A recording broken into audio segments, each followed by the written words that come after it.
Buenas noches. Buenas noches, no te sentí como de eso. Estaba repasando. Quería que me hicieras sugir en la cámara, no por mensaje. Yo te estaba haciendo así, tipo, ¿salimos o no salimos? Salimos en vivo nuevamente, es que estoy así como. Estás desacostumbrate a los focos. Ay, me veo fea con los lentes, perdón. Desacostumbrate a los focos. No hay como decirlo de otra manera. Totalmente, me desacostumbré de vivo. Pero bueno, Y menos mal que es Mujeres estoy, no Milenias pasa nada. Migrando y no Eurovisión. Pues señores, hoy es noche de Eurovisión. Por eso estamos saliendo tan temprano. No podemos ni negar ni confirmar que es toda una estrategia para poder a las 9 de la noche estar enfrente de la televisión viendo nuestros candidatos de Eurovisión. O sea, a las 9 todo se corta, no importa en qué estemos. No me importa si estás en medio del llanto. ¿Tá? Mitad de conversación, Se corta. mitad de historia, mitad de chisme. Absolutamente. Lo siento, Absolutamente. es así. Prioridades. O sea, puse un par de historias para que nos vayan viniendo a ver. No sé si vos me viste tras bambalinas, pero estuve como 3 veces grabando la historia. Una pelotuda bárbara. Te vi, pero bueno, nada, a ver, hay producción, gente. Esto parece así como muy así nomás, pero no, hay producción. Exactamente. Nada, acá y abundancia. Estoy acá rodeada de olor a naftalina. Porque Qué bien, me encanta que hagamos un programa con eso. Rodeada de olor a naftalina, pues he desempolvado muchos recuerdos.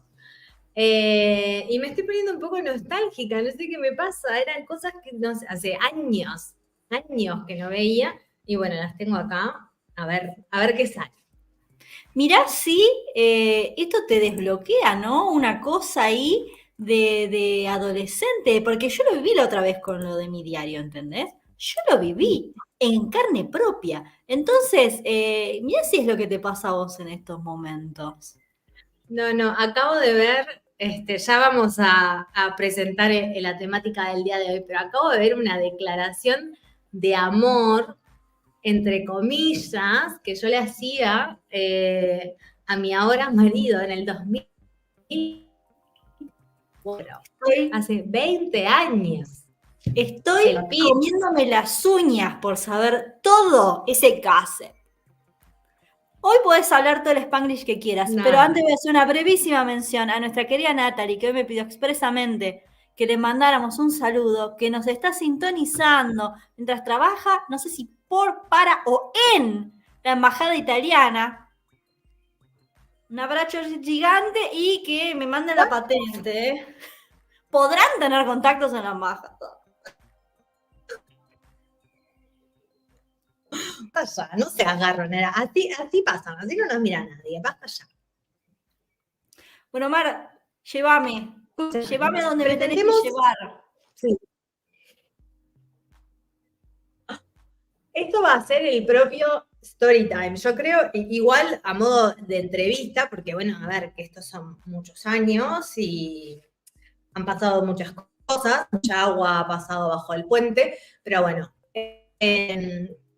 para dar contexto, mi adolescencia, mi niñez y mi adolescencia transcurrió en Estados Unidos, que en su momento a mí me parecía, la verdad, muy plin, porque era un pueblo en los suburbios, como se le dice allá, en las afueras de una ciudad como es Boston, y en su momento quizás no supe apreciar el tipo de lugar en el que me encontraba, o las vivencias, o las oportunidades inclusive que tenía, y a medida que fui hablando con la gente con los años, esto fue hace muchos años, adolescencia, me he ido dando cuenta de que es un tema de interés, de claro, a ver, todo el colectivo imaginario de cómo son las cosas o cómo deberían ser las cosas que uno ve en la televisión, está todo basado en la realidad de Estados Unidos.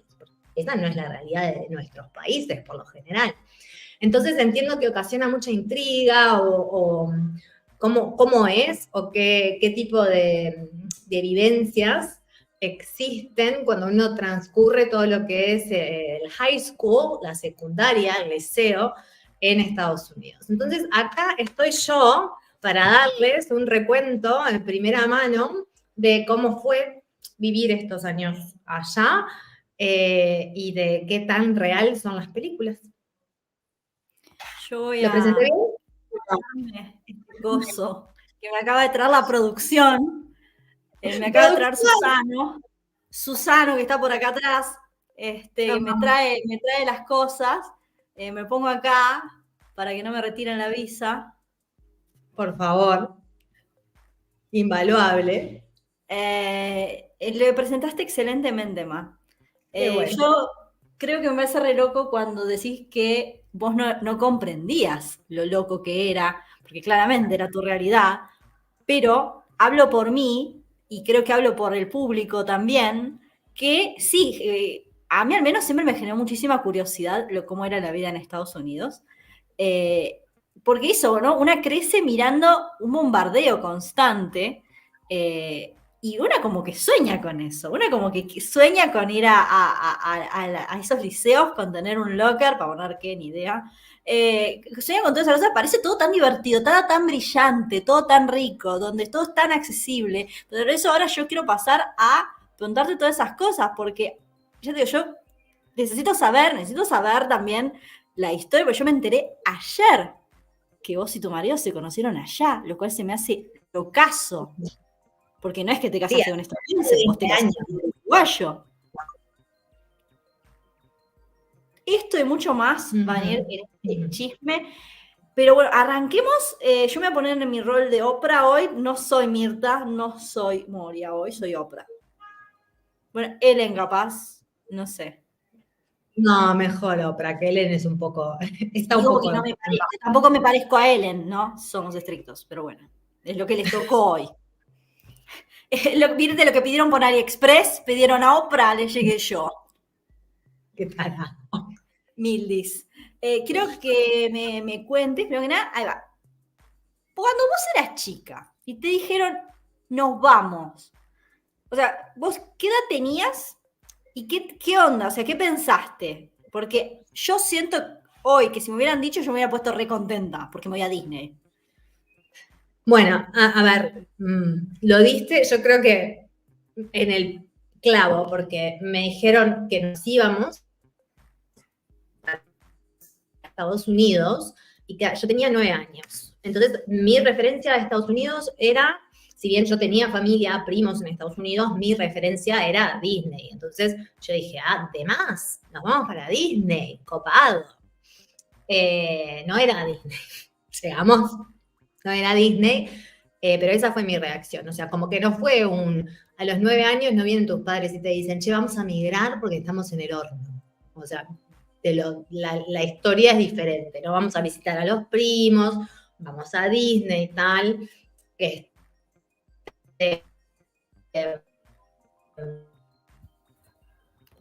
va a ir a pasear o va a irse de vacaciones a un lugar que está divertido. O sea, realmente no había como un trasfondo, todavía no entendía el concepto de nos mudamos de país. Totalmente, pero igual no te dijeron que nos vamos a pasear y después no volvieron, ¿no? Puede pasar, puede ser, no lo sé. Yo en mi recuerdo es ese, como que yo no tenía, no fue claro el concepto de nos vamos y no volvemos, pero es verdad que tuve como despedidas en el cole, en la escuela, tuve una despedida con mi familia, entonces yo creo que, claro, era yo que mi cerebro no estaba procesando el contexto de lo que estaba sucediendo. Obviamente, cuando te hacen una despedida es porque no volvés, pero en mi cabeza como que yo no lo tenía 100% asumido, como que para mí eran unas vacaciones largas y en breve nos vemos, o sea, o va, que me voy a vivir y vuelvo en un rato a visitar, en el cumpleaños de fulanito estoy acá, no se preocupe que vuelvo. ¿Y no volviste a Uruguay hasta cuántos años después? Muchos. Yo me fui con 9 y volví con 20. Fue un montón. Sí. Llegaste o sea, me imagino, ¿era tu primer avión?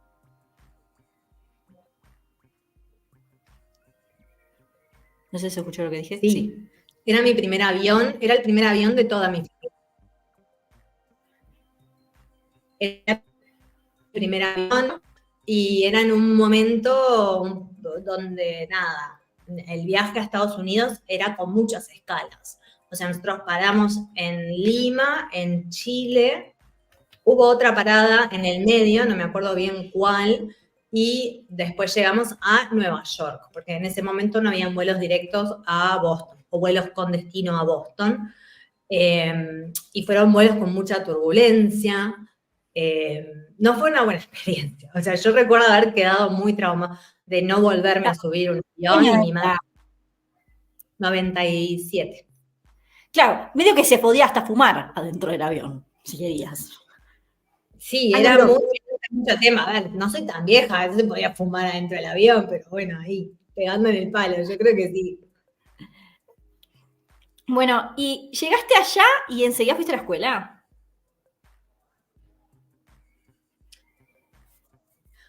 Sí, de hecho, creo que tuve una semana de vacaciones, una enseguida fui a la escuela, efectivamente. O sea, empecé y me tiraron de cabeza una clase. En ese momento había como un pequeño grupo de hispanos que todos llegábamos en el mismo momento, no era grande, éramos 5 o 6 que había, y en el pueblo tampoco había mucha migración hasta entonces. Entonces es verdad que era un pueblo y una parte del pueblo mayoritariamente gringa, o sea, 100%, y es circular, tenía muy poca diversidad, digamos. ¿Vos sabías inglés? No. Nada. No sabía nada de inglés, pero nada, sobrevivencia, supervivencia, y se aprende, ¿no? O sea, creo que, a ver, es cruel, pero es la mejor manera de aprender, es necesitar aprender. O sea, yo estaba ahí, había como un pequeño programa bilingüe donde había un poco de apoyo con una maestra que era bilingüe, pero lo más rápido que te podían sacar, mejor, porque en realidad, claro, te atrasaba un montón. Igual es verdad que cuando yo llegué a quinto y estaban aprendiendo cosas que yo había aprendido en tercero, en segundo o en tercero, de Uruguay. Entonces, por el lado de aprender, digamos, las materias, ciencias, matemáticas, etcétera, realmente yo estaba bastante más avanzada de lo que se estaba cursando cuando llegué, con la limitación de que, bueno, si yo me sabía lo que estaba poniendo el profe en el pizarrón, no podía levantar la mano y decirle yo, porque nada, no sabía cómo decírselo. Pero la realidad es que fue muy rápido, yo creo que en 3 meses ya estaba hablando inglés, obviamente en ese momento con un acento bastante marcado, pero sí que estaba hablando y ya al año ya estaba totalmente incorporada a todo lo que es el sistema de educación normal. Aprovecho también, me he hecho preguntas que se me van viniendo, porque me parece muy interesante los niños que se crían en un ambiente bilingüe. En tu casa, o sea, ¿vos hablabas inglés solo en la escuela o en tu casa hablaban los dos? ¿Cómo se hace con los niños en ese caso? Mi padre, por ejemplo, no hablaba inglés, mi madre tenía una base de inglés, pero como todo padre hispano, mi padre, para él era, en casa se habla español. O sea,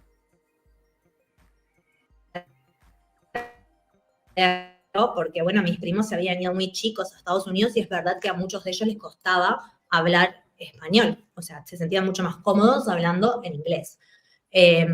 Entonces, nada, por ese lado, siempre en casa hablamos en español. Después, a medida que mi hermano también se fue metiendo en el sistema escolar, digamos, con mi hermano siempre hablamos en inglés. Hasta el día de hoy con mi hermano hablo en inglés casi que exclusivamente. Qué loco eso, me hace muy loco. Además les tiro el dato, que a mí me parece muy interesante tu familia, me copa mucho cuando vas y los ves, porque es eso, se ve como una biculturalidad tan maravillosa, fascinante. Yo quiero que me inviten a pasar Navidad con ustedes. Me llevan. Siempre no llevar a Cevita, pero a mí me llevan.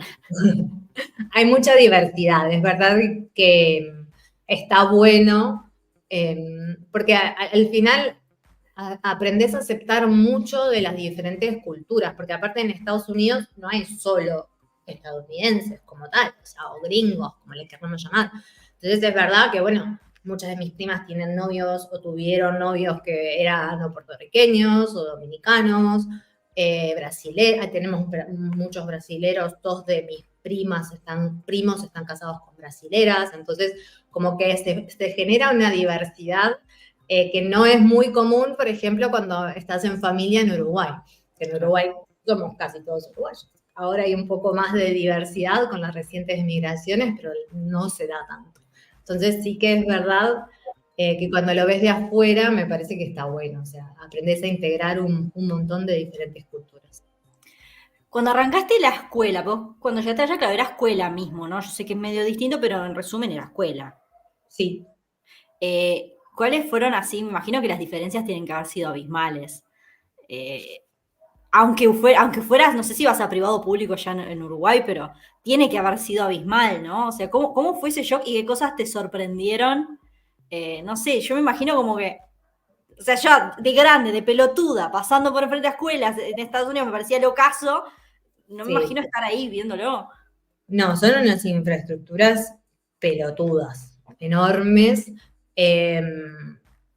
Todo parece nuevo, o en ese momento todo me parecía nuevo, como todo brillaba, no tenían pizarrones de tiza, eran todos estos pizarrones blancos con marcadores, que para mí eso estaba de más, porque yo iba a escuela pública, divina la escuela pública, pero bueno, con todas las carencias que eso significaba, los mismos bancos que se había sentado mi madre en su momento cuando ella fue a la escuela, bueno,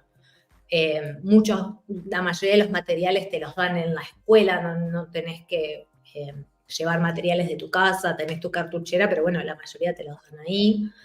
Tenían la cafetería, que para mí era todo como una cafetería, porque yo nunca había visto una cafetería más que en la televisión. Tenían la cafetería con las bandejas, cada uno pasaba por la línea, te ponían la comida ahí, te sentabas a comer. Algo que me chocó mucho, pero era más que nada por una realidad mía, que nosotros recién habíamos llegado, y que no es que llegás y todo es maravilloso, o sea, llegás y tenés que empezar de cero en un país que recién conoces, tenés que buscar casa, tenés que, bueno, nada, amueblar esa casa, porque no es como en Europa que te viene todo amueblado, allá por lo general no. Entonces, cuando yo llegué, claro, llegué con mi ropa de Uruguay, que eran 3, 4 pilchas, y después mis primas me habían dado cosas, y me había comprado un vestidito para el primer día de clase, porque era como la emoción. Pero me acuerdo de pensar en ese momento, ya con 10 años, pensando que, claro, para esto está la túnica. Porque yo en Uruguay ibas de túnica y la realidad es que te ponías 2 o 3 veces el mismo pantalón o la misma sudadera, el mismo buzo y no pasa nada. Y allá, ya desde muy chicos, hay como una fijación con lo que vas a usar para ir al colegio. De hecho, ya a los 10 años las chicas iban con las uñas pintadas, un poco maquilladas, el pelo muy cuidado, bien, o sea, no sé, recuerdo pensar tipo, ¿cómo pueden vestirse así?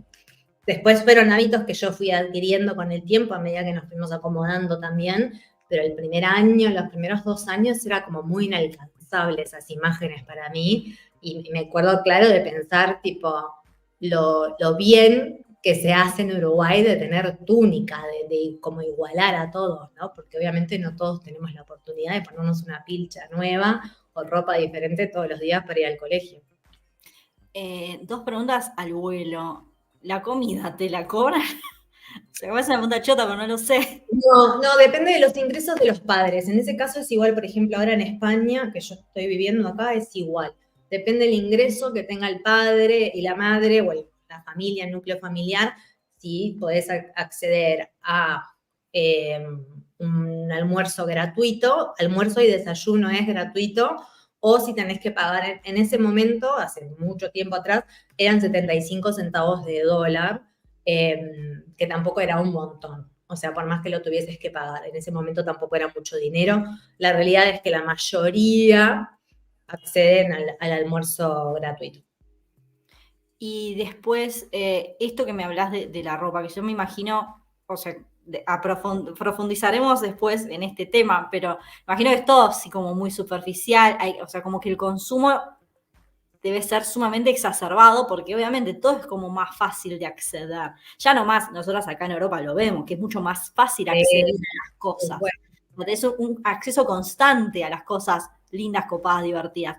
Imagino que allá es más todavía, o sea, aún más. ¿Y te hacían sentir esa diferencia? O sea, en algún momento te miraron tipo, ay, no.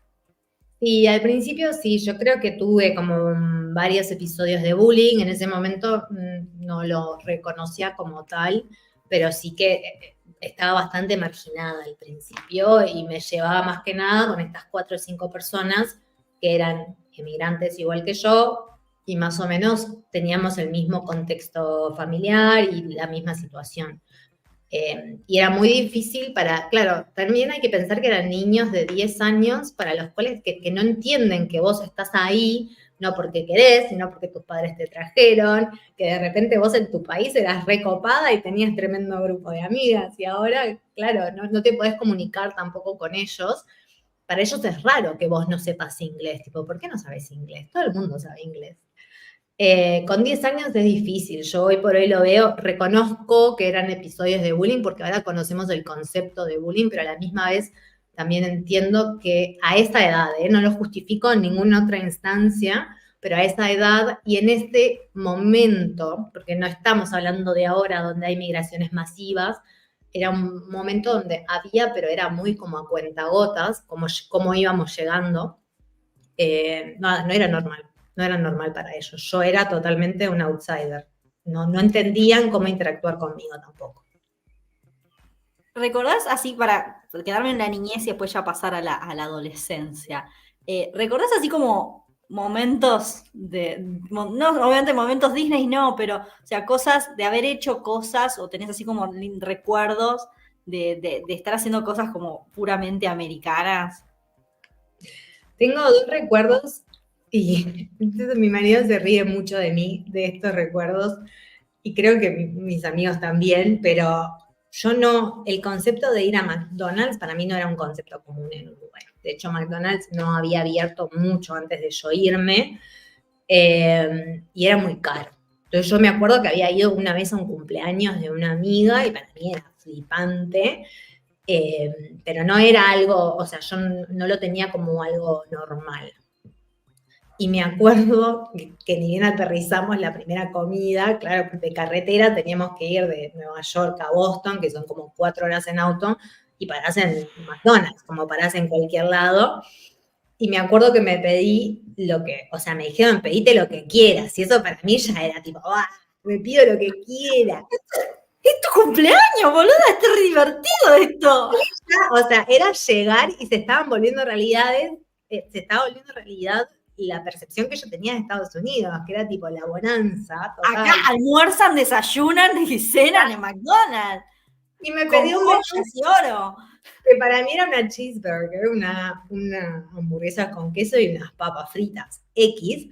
Y me acuerdo que me vinieron 2 papas fritas, 2 hamburguesas, porque había un menú con 2 hamburguesas en ese momento. Y le digo a una de mis primas que había ido a buscarme al aeropuerto, le digo, ay, creo que se equivocaron. Y me dice, no, es el menú con 2 hamburguesas. Mamá, que mi menú tenía 2 hamburguesas, mirá, me las puedo comer las 2. Yo no sé si nos estará escuchando algún centennial. Pero usted tiene que entender que para los niños de 80s, 90s, ir a McDonald's era el lujo total. Y la hamburguesa doble era la que comían los grandes. Claro, no, sí. O sea, ahora los niños, yo veo niños que se piden Big Mac. Y me acuerdo que yo mi primera Big Mac no la comí como hasta los 15, ¿entendés? Pero bueno, ese fue como un episodio súper marcado. Y después, la primera vez que fui de compras, que entré en estos momentos no me acuerdo si era un Kmart o un Walmart, que son esas almacenes gigantes que están como en naves, que tienen de todo, pero específicamente la parte de juguetes es enorme. Y yo veía aquello, yo me había tenido que desprender de mis Barbies, que eran como mis Barbies y mis Marmies, ¿no? Que eran como mi posesión más preciada, porque mis primas me mandaban de Estados Unidos, mis padres hacían un esfuerzo grande por comprarme alguna Barbie en fechas especiales, y me había tenido que desprender de eso. Y cuando entré al Walmart y yo vi aquello que eran como estanterías llenas y llenas de Barbies, de los accesorios, de todas las amigas de la Barbie, yo claro, era eso, era la realización de que, por algo vinimos acá. Después nada que ver, por supuesto, pero bueno, desde los ojos de una niña que recién llegaba, era como, wow. Qué bien mis padres me trajeron al lugar. La presión solo de esperarte, me viene como una excitación, ¿entendés? Sí, es que me río porque recuerdo, o sea, patente el sentimiento de excitación, tal cual, era como estar viendo algo que mis ojos nunca habían visto. O sea, a lo sumo iba en la parte de juguetería en Tata, en Mosca, que son jugueterías locales uruguayas, que también me excitaban un montón y hasta el día de hoy me encantan, pero bueno, nada, eso era como masivo. Es que yo es algo que reflexiono mucho a veces porque hacia nosotros se nos parece tan loco esas cosas y lo disfrutamos tanto y aún de grandes, sí. La variedad de cosas, que cómo te tiene que cambiar la percepción haber nacido con eso. Como también obviamente nosotros tenemos un montón de cosas, bien, genial. Sí, sí. Ustedes me entienden. Tiene que cambiar un montón la percepción, vos nacer y crecer donde ya todo eso es tácito, o sea, ya está dado. Sí, bueno, con el tiempo te vas dando cuenta que eso realmente tiene un aspecto, no quiero decir negativo, pero sí que te quita mucho de la sorpresa, ¿no? Sí, del poder sorprenderte, de la capacidad de que algo te vuele la cabeza. Como pasa muchas veces que en nuestros países, o en Estados Unidos también debe pasar en algún caso, por supuesto, que tus padres hacen como un gran esfuerzo por hacerte ese regalo que vos requerías, y cuando te llega es como la ilusión tanto tuya como de tus padres, de todo el esfuerzo que conllevó poder hacerte ese regalo. Y eso sí que se pierde. Y hasta el día de hoy es algo con lo que yo en España también lucho, ¿no? Porque es verdad que también acá es todo mucho más accesible, y cuando tenés un hijo, que creo que esto le pasa mucho a los inmigrantes, que emigran con su familia, es muy difícil decir hasta acá, porque podés y lo querés hacer, pero bueno, nada, es una lucha. Me imagino que sí, Mara. Escúchame, vamos, como que tengo tantas cosas que te quiero preguntar y estoy pensando en Eurovisión. Escúchame, vamos a la adolescencia allá. Porque bueno, nada, entraste, después ya imagino, mi pronunciación está oxidada de que hablo italiano, perdón, pero imagino que después al middle school, después ya te veo que vos entraste al high school, vos ya en cámara lenta, con Beyoncé de fondo, espléndida, emigrada. Contame, por favor, de los años de high school, o sea, ¿cómo es eso? Porque todo, esto es como las películas realmente. Quiero hacer esta afirmación. Primero quiero decir que esta es mi experiencia personal, la que yo viví, en el lugar donde yo vivía. Yo sé que hay muchos contextos diferentes, sé que aparte la región en la que yo vivía era muy sana en comparación con otros lados en Estados Unidos. Paréntesis aparte, creo que estoy en posición de confirmar que es tal cual en las películas. No a modo de fantaseo, pero lo es, ¿no? Tú tenés, los high school son enormes, los liceos son enormes, las clases son enormes. Yo nomás en mi generación, que era la del 2005, teníamos cientos de estudiantes que se graduaron conmigo, y así con todas las generaciones. Es muy ceremonial, es muy... es como se ve, ¿no? Vos entrás, tenés un poco, de hecho, antes de los primeros días del liceo tenés que ir a hacer una orientación, te dan tu planilla con tus horarios, tenés que recorrer el liceo para encontrar cuáles son tus clases, dónde vas a ir tomando las clases, cómo están las clases en relación a tu locker, Y tu locker es necesario porque por cada clase, y vos tenés 7 clases por día, cada clase tiene un libro. Entonces vos no cargás con los 7 libros. Yo sé que quizás en otros lados, sí, yo no tengo otra experiencia de liceo que no sea esa. Pero con los 7 libros y cada clase aparte tiene su propia carpeta, por lo cual tenés 7 carpetas y 7 libros.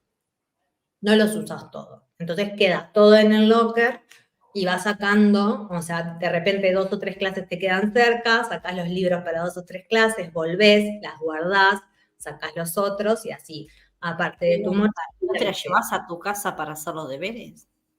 Pero te llevas solo lo que necesitas, no te llevas. Okay. Claro, sí. Entonces, es como que te facilita bastante la vida. Aparte, que es muy común que vos participes en varias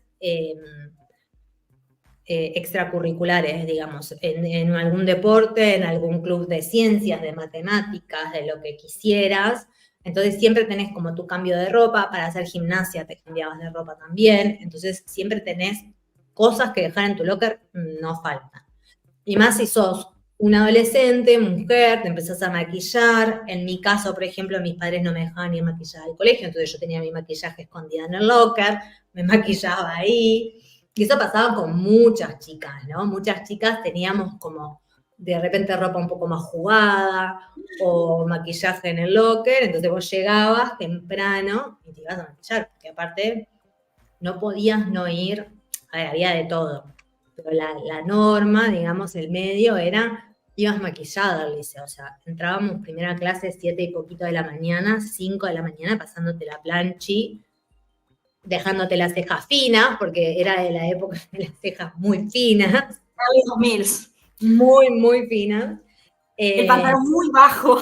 El pantalón muy bajo, qué mal que nos hizo, a toda mi generación, qué mal que nos hizo. Las caderas las tenemos así ahora, parece terrible. Y tacos. ¿Tacos? Tacos o plata. En ese momento también se usaba mucho la plataforma, que era muy noble para gente como yo que no sabe caminar en tacos, pero sí que se usaba la plataforma bastante alta. Veníamos saliendo de la época de las Spice. Claro. Los championes de las Spice se usaron por muchos años y después en base a que ya te habías metido 10, 15 centímetros de más, tenías que seguir, ¿no? Ahora durante toda tu vida estás como atada a usar algún tipo de plataforma. Escúchame, bueno, y habían grupitos, estaban los grupitos, estaban las populares. Sí, a ver, eso es, quiero decir 2 cosas al respecto, porque por un lado es un ambiente bastante tóxico y nocivo, pero depende mucho de en qué grupo estabas. Y por otro lado decir que todo grupo tenía su espacio. Entonces, por un lado, vos veías la cafetería tal cual, imagínate en una peli, entrando en la cafetería y tenías que las porristas sentadas en una mesa redonda, comiendo nada, una uva. Ay, boluda, lo estoy viendo todo, es espectacular, me está llevando. Tenías porque aparte las porristas, los días que tenían partido, iban vestidas de porrista las 7 horas que estaban de colegio, desde las 7 de la mañana hasta las 10 de la noche que terminaba el partido. ¿Era necesario o lo hacían porque yo lo era? No, ojo. El espíritu escolar, digamos, el tener como me sale la palabra patriotismo, pero no es patriotismo, es como fanatizarse. Sí, el orgullo escolar, sí. Era muy fuerte, pero lo es siempre, porque allá hay como una importancia muy grande en los deportes, en general, desde los deliciales hasta, bueno, después los de la universidad, ni que hablar, y así siguen. Entonces, siempre que había un partido de cualquier deporte, vos veías a todos los involucrados en ese deporte que se paseaban por el high school con la camiseta, el saquito, la campera, lo que sea, ¿no? Porque aparte era de acá a la punta de los dedos.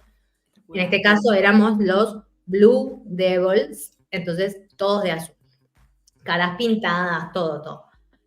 Tenías las porristas al lado de los jugadores de fútbol, de repente tenías a los, ya no sé ni cómo llamarlos, darkies, emos, etcétera, por un lado. Después tenías de repente a los que en ese momento malamente les decíamos los nerds, pero no eran más que nerds, eran quizás personas más tranquilas, con otros intereses. que tenían un aspecto de persona tranquila, lo que yo hoy reconozco como persona tranquila, o me identifico más con eso que con otra cosa, pero en su momento eran nerds, no eran muy cool. Después tenías otros deportes, así como medios todos juntos, que interactuaban más.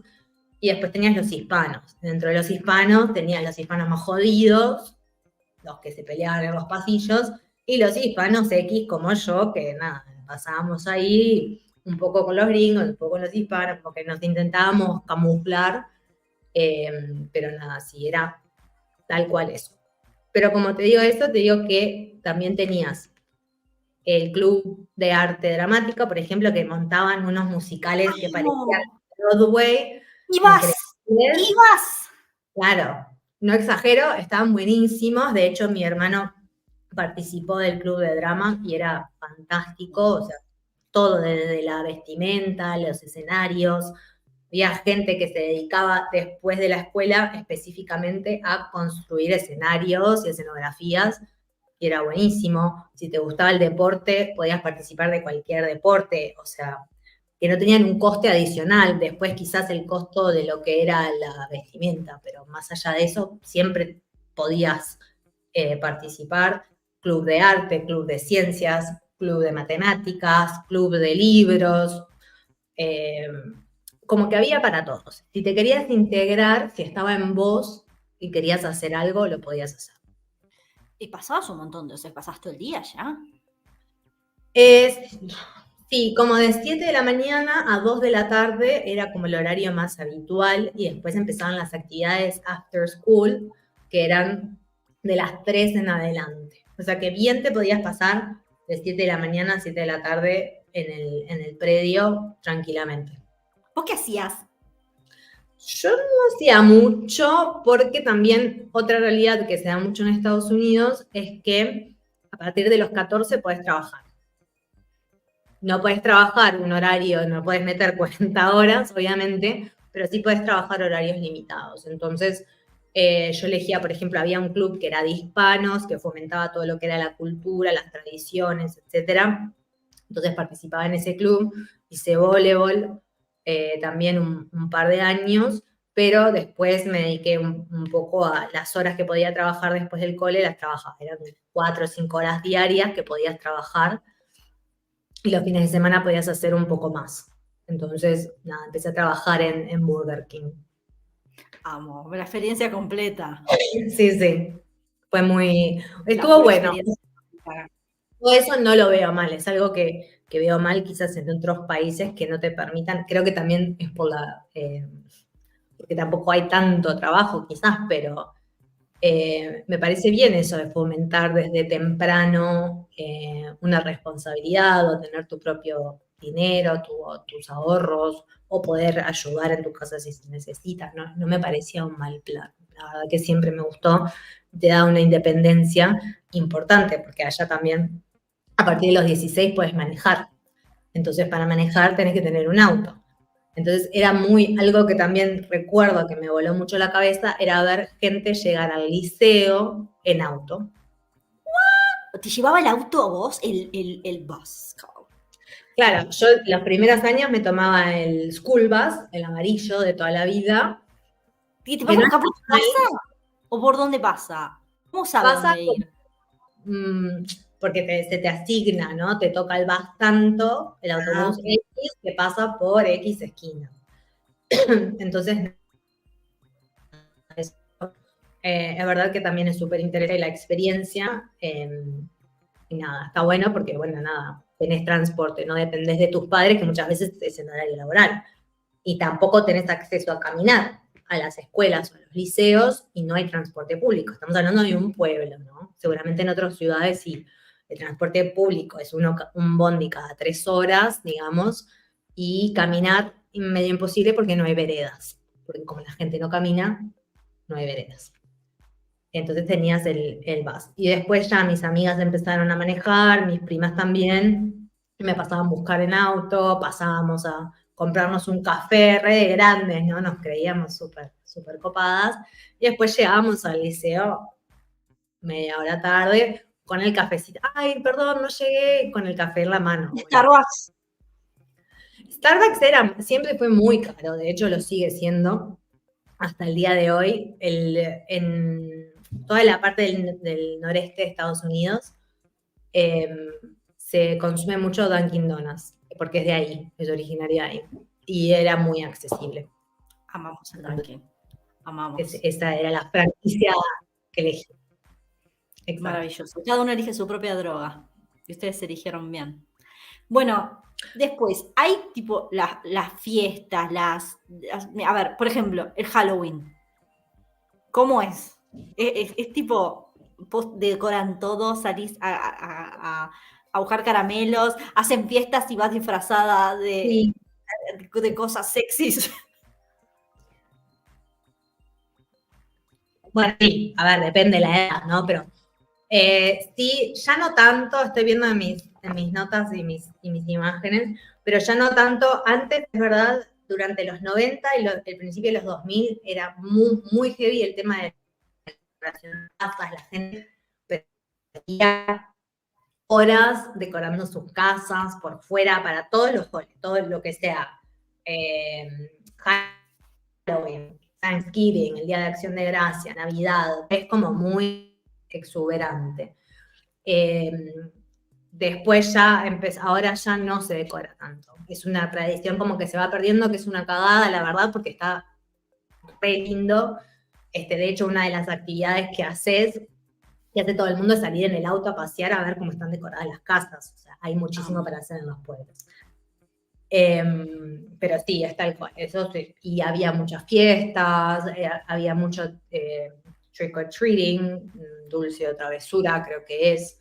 Y estaba muy bueno. En esa época, por lo menos, se disfrutábamos un montón. Después ya, obviamente, tenés las fiestas cuando estás en el liceo de Halloween, que ya te vestís un poco más jugada y vas más que nada a provocar y a veces a tomar fuera de edad, que no lo recomendamos. Ahora, siendo madre, no lo recomendamos. ¿Vos te juntabas con uruguayos allá o con quiénes te juntabas? En un principio, la verdad es que mi grupo siempre fue bastante gringo, pero porque era la zona de los colegios donde me tocaba era mayoritariamente gringa, la población, digamos.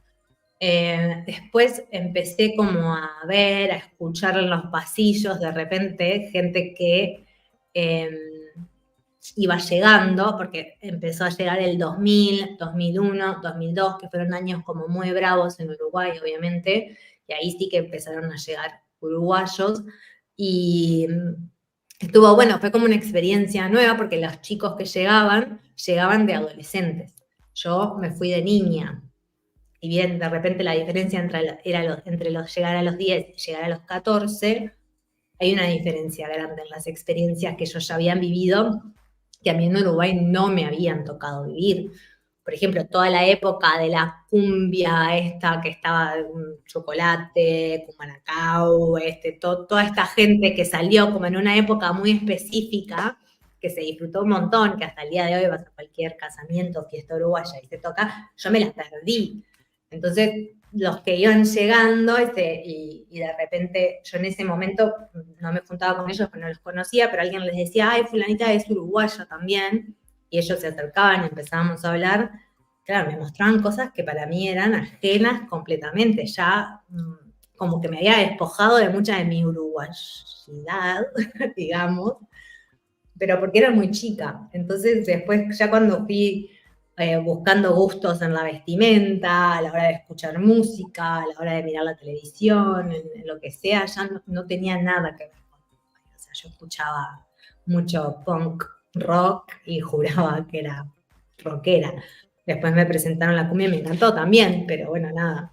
Como que fue recién en el 2001, 2002 que empezaron a llegar los uruguayos que yo empecé como a refamiliarizarme con la cultura uruguaya. Porque antes de eso, o sea, no había otro uruguayo, por ejemplo, en la escuela. Bueno, estaban mis primos. Sí, pero fuera de tu familia. Y había habido una migración anterior en los fines de los 80, principios de los 90, de uruguayos también bastante grandes, pero yo no los conocía, porque ya eran uruguayos que habían llegado muy chicos, que ya se mezclaban un montón con los gringos, y no, como que no los reconocía como uruguayos. De repente alguien me decía que eran uruguayos y decía, mira, pero yo no tenía un grupo de digamos, chicos de mi edad, de uruguayos hasta entonces. Ahora mencionaste y me da mucha curiosidad, ¿cómo se vivió el 2001, los atentados allá? No sé si podemos decir esa palabra, capaz que no podemos decirla, pero estando allá, además está cerca, o sea... Sí, uno de los aviones había salido de Boston. Se vivió bastante heavy, estábamos ya en el liceo, en clases, digamos, y empezaron a hablar por los autoparlantes en todas las clases de que no podíamos salir de las clases, que todo el mundo se quedara donde estaba, que había una situación grave en el World Trade Center, que en ese momento para mí decían World Trade Center y era como decir X, porque no tenía idea que era el World Trade Center. Las Torres Gemelas las reconocía, las Twin Towers, pero la palabra, el nombre del complejo me daba igual. No fue hasta que prendieron la televisión, que todas las clases tenían una televisión, la prendieron los profesores, y ahí fue que vimos el segundo impacto. Boluda, qué zarpado. Y claro, era medio caótico porque había muchos chicos que de repente tenían hermanos más grandes que vivían en Nueva York, gente que tenía familia. Yo, por ejemplo, tenía a mi tío que vivía en Nueva York, en la parte de Long Island, entonces sabía que no estaba ahí en la zona. Había profesores que estaban llorando, o sea, profesores muy sacados, profesores llorando, algunos porque tenían familia en Nueva York y otros porque, claro, o sea, es tan heavy el patriotismo y un poco, no quiero decir que les gusta la guerra porque es horrible, no, por favor, me van a cancelar por ese comentario. No. De cualquier persona que nos esté mirando entiende lo que estás queriendo decir. Tienen una cultura militar muy fuerte, lo que es el Army, el Navy, como que es muy fuerte. De hecho, van a reclutar gente a los liceos. A partir de que vos tenés 15, siempre todos los años van gente de la Armada, gente de la Naval, a reclutar gente desde los 15 años. Que claro, ya la gente ya está, fue como automático. Cayeron las torres y fue la segunda torre cayó y ya estaba, yo creo que ya estábamos en guerra en ese momento. Pero no, creo que en ese momento, a esta edad, no lo contextualicé mucho. O sea, era después de que pasó, las primeras semanas fue heavy, pero después de la primera semana como que se fumó en las noticias, y no lo hablé mucho. Pero sí que, por ejemplo, hasta el día de hoy, yo no te vi un documental, no te vi una película de las torres, porque sí me impactó mucho la imagen de ver el avión y la imagen de ver la gente que estaba en los pisos de arriba, que salta. Son como imágenes que te quedan como muy, muy marcadas. Me negué a ir al monumento en Nueva York también. Es algo que no me interesa recordar.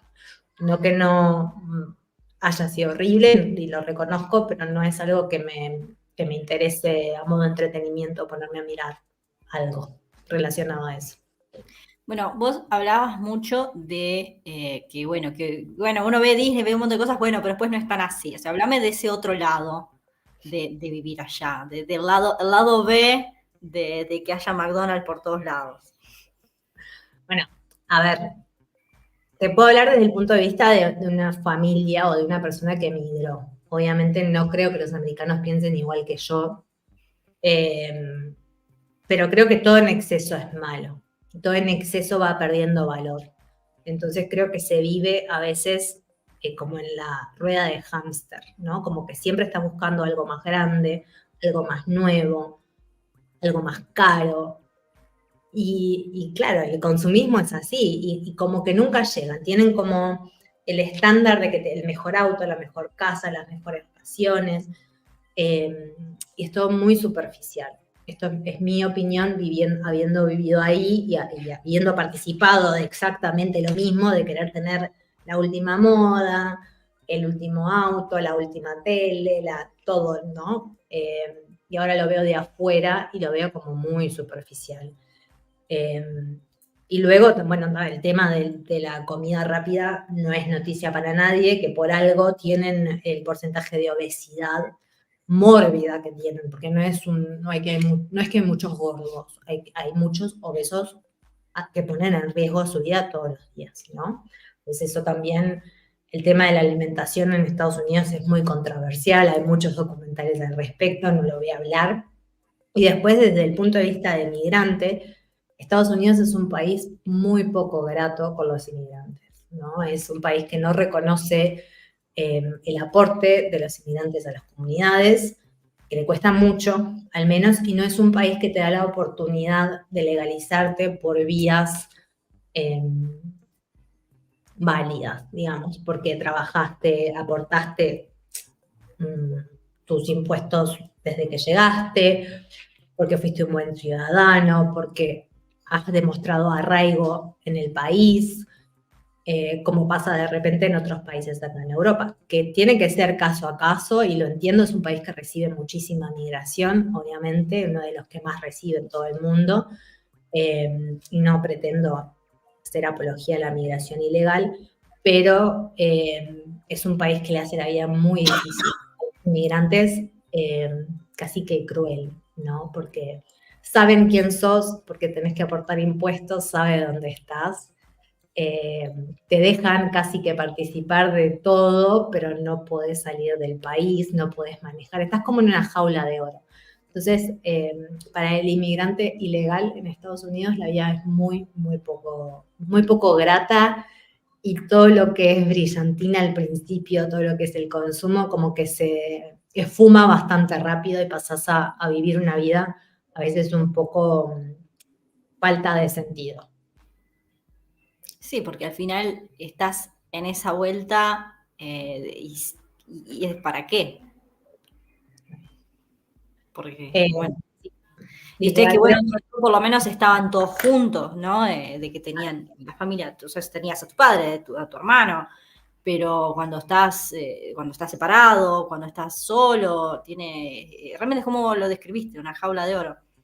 Sí, sí. Y bueno, hay mucha gente que se da cuenta, mucha gente que se devuelve, mucha gente que le busca la vuelta, que cree que genera comunidad, o sea, a ver, hay muchas maneras de vivirlo, pero bueno, en general es un país difícil para sobrevivir como emigrante, y bueno, y cada vez, lamentablemente, considerando la situación sociopolítica que tienen al día de hoy, está cada vez peor, ¿no? El tema de, bueno, el racismo, la falta de empatía,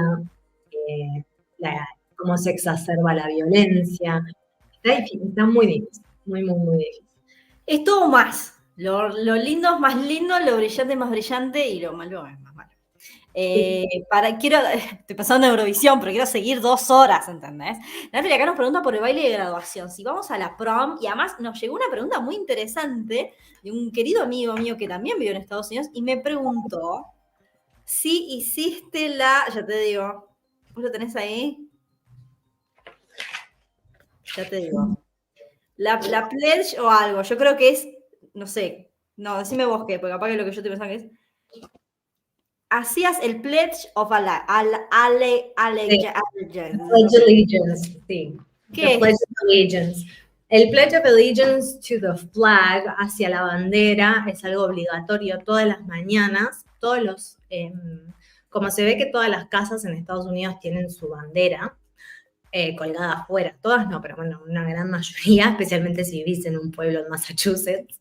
Pero en las escuelas todos los salones tienen una bandera a la entrada. Entonces vos todos los días pasan por el altoparlante el saludo a la bandera, que es the Pledge of Allegiance to the flag of the United States of America, y como no hay separación entre la iglesia y el Estado, es one nation under God, indivisible, o sea que le estás haciendo un pledge a una nación bajo el cuidado de Dios, Invencible, etcétera, etcétera. Pero sí, es que me lo sé de memoria, porque era todos los días. Lo tenías que hacer, era como pararte a cantar el himno. Pararte, o sea, no tenías obligación de ponerte la mano en el corazón, pero bueno, era muy común que se hiciera y lo tenías que decir. No, nadie te venía y te decía, hey, no dijiste, no saludaste a la bandera, pero bueno, estaba bastante a ver si, para, que esto se me hace muy loco. O sea, vos estás entrando, 7:15, estás entrando a biología y de repente suena por los altoparlantes, ¡hey! Y vos tenés que parar.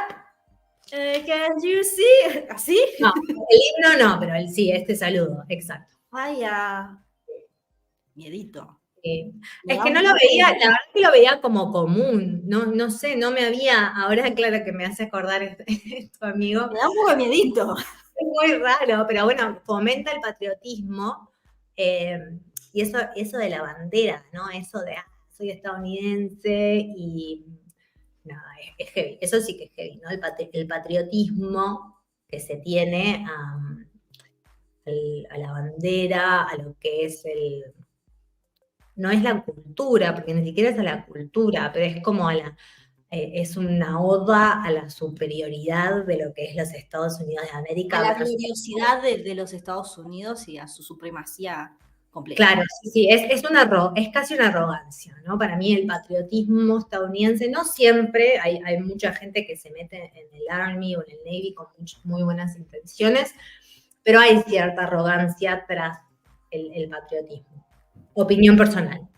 Yanera acá nos dice, necesito la pronunciación de Mar. A mí quiero que sepan que yo normalmente suelo hablar mucho Spanglish, ya me conocen, pero con Mar me da un poco de vergüenza porque siento que estoy pronunciando como el orto. Entonces no lo hago. ¡Ta!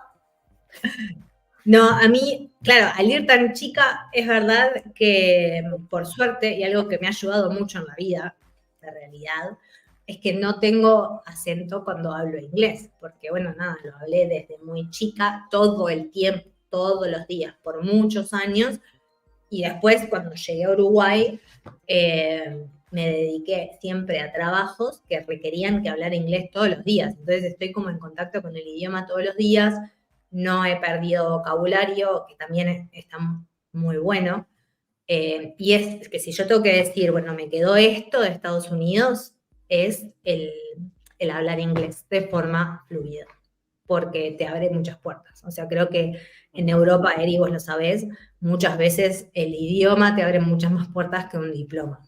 Sí, sin duda que sí. La prom. Hablamos de la prom y nos vamos porque es Eurovisión. Vale. Háblame de la prom. ¿Te invitaron? Es verdad, o sea, es todo el proceso desde quién te va a invitar, el vestido de $3.000, el ponche. Sí, $3.000 no sé, pero sí que son muy caros los vestidos de prom. Aquí te hago como un repaso de lo que es la ceremonia. Después capaz que podemos poner algún reel o algo con recuerdos. Yo acá estoy mirando, podemos poner el reel con la dedicación a mi marido. Este es el Mostrá eso. Sí, mostrá eso porque me encanta el graphic design de la tapa. Es mi dedicación a él. Yo estaba muerta por él, pero él no lo sabe. Él como que no captaba mucho, pero yo creo que se lo dejé claro en este mensaje que quizás comparta. Él admite que él no captó, él lo admite, dice yo esto no lo capté. Léenoslo, ¿se puede? Sí, él lo admite que no lo captó porque yo estaba tan metida que yo necesitaba que él fuera al prom, aunque no fuera conmigo porque yo tenía novio. Entonces yo lo hice ir al prom con una amiga. Entonces yo lo necesitaba tener ahí, bajo mi vista. Pero bueno, la ceremonia es linda, realmente es linda. Es un día donde te sentís diosa, elegís después mirás las fotos y decís qué tenía puesto, pero bueno, en este momento había elegido. Fueron años difíciles, lo que te pusieras iba a estar mal. Años muy difíciles para la moda en general. El vestido, o sea, podés encontrar vestidos por $100, pero por lo general se gasta bastante más de $100 en un vestido de prom. Vas a la peluquería, te maquillás, por lo general de forma profesional, o alguien te maquilla, no es tipo que te pones cualquier cosa, compras los zapatos también. haciendo juego con el vestido, la carterita haciendo juego con el vestido, el chico te tiene que traer el corsage, que es lo que se pone, la flor que se pone la chica acá, y la chica le tiene que comprar como un prendedorcito con una flor, que es lo que va acá en el traje del chico. El chico te pasa a buscar por tu casa, haces las fotos en el living de tu casa, tus padres te hacen pasar vergüenza, obviamente, y después generalmente se elige del grupo de amigos que tenés la persona que tiene la casa más linda, y vamos todos para ahí. Si vas en limusina, se estila en ese momento, ahora no sé, en ese momento se estilaba mucho la limusina, entonces podías ir en limusina, íbamos todos juntos hacia la casa de la persona que era más pudiente por lo general, y nos sacábamos fotos grupales, todas las parejas que íbamos juntos. Nada, una experiencia linda. Ahora lo recuerdo como algo lindo. ¿Hay fotos de esto, por favor? Sí, tengo fotos de eso y claro, nada, fui con mi novio en esos momentos, que era uruguayo, era uno de los uruguayos que había conocido. Divino también, él súper, totalmente fuera, porque era un uruguayo recién llegado que no tenía ni la más mínima idea de las tradiciones, y yo tipo, no, a ver, tú me tenés que comprar esta flor, yo te voy a comprar esta otra flor, el color tiene que ser esto, tenés que ir a alquilarte un traje que va a ser un tuxedo. Ay, además tenías que haberlo dejado ir con otro para ir a la experiencia completa. No.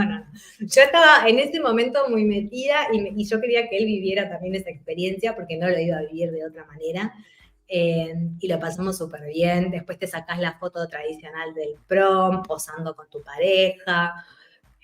Cada fiesta tiene una temática, tiene una canción que va con la temática, la canción de tu generación. Hay un rey. ¿Cuál es la canción de tu generación? Times of Our Lives. ¿La de los Black Eyed Peas? No. La de Dirty Dancing. Un poco, estoy tirando fruta. I hope you had the time of your life. No sé qué me canción es. Bueno, X, después la pondré en algún reel que subamos. Pues hacer un video de fotos que se mueven despacio tipo Movie Maker con las fotos, por favor. Queremos eso. Por favor, apóyenme en comentarios que queremos eso. Quizá que haremos otro vivo de esto. ¿Puede ser? ¿Puede ser? Nada, es muy tradicional y es muy lindo. Eso es un muy lindo recuerdo, igual que lo es la graduación, con la... ¿Cómo se dice? No sé, lo que te pones con la bata, no sé cómo se diga. Es muy lindo, la verdad que sí, y nada, la dejo ahí porque sé que nos tenemos que ir, ya empezó, no sé quién ya pasó por el escenario de... No sé, Sebastián no me está haciendo la cobertura. ¿Sebastián empezó? ¿Pasó algo? Está el Baña, hay que irnos. Sorry Estados Unidos, pero está el Baña en el escenario de Eurovisión. Nada, espero que esto haya hecho reír a alguien, que les haya interesado, que les haya sacado alguna pregunta, alguna curiosidad que tenían de cómo era vivir y transitar los años de secundaria en Estados Unidos. Si no les fue interesante, no digan nada, se van, pasaron por acá, gracias por venir. Escúchame, y si quieren una segunda parte, y si la otra conductora quiere una segunda parte. Nos los hacen saber si quieren una segunda parte con fotos y recuerdos. Seba me está diciendo que él también quiere una segunda, me parece que va a... Ya se resolvimos el programa que viene, Mar. Ya sí, está. Capaz que traemos invitados adicionales. Sí. Para que complementar. Nos contaste la historia con el... No leíste el coso. No, ya está. El programa que viene, vemos fotos, leemos el anuario. Esto no es más mujeres migrando, esto es millennials cambiando. Exacto, ya está. Cambiamos el título. Me encantó. Perfecto. Bueno, nada, ya está hecho. Es una cita. Es una cita que vamos a tener. Les estamos invitando a nuestra prom. Más te digo, subo la apuesta. Yo creo que el jueves que viene tenemos que estar luqueados de prom. Luqueadas de prom, full experience. Se las tiró. Programón y pico, Mar. Exquisito esto. La verdad, unos capos, tu viejo, cuando se fueron para allá, dijeron, che, esto después. Esto va a rendir. Adoro. Gracias, Marquerida. Gracias Natalie. Gracias, Yane. Y los que más nos haya estado mirando. Un beso. Nos vemos el próximo jueves a la misma hora por el mismo canal. Ya tienen tema, no hay spoiler. Ya tienen todo preparado.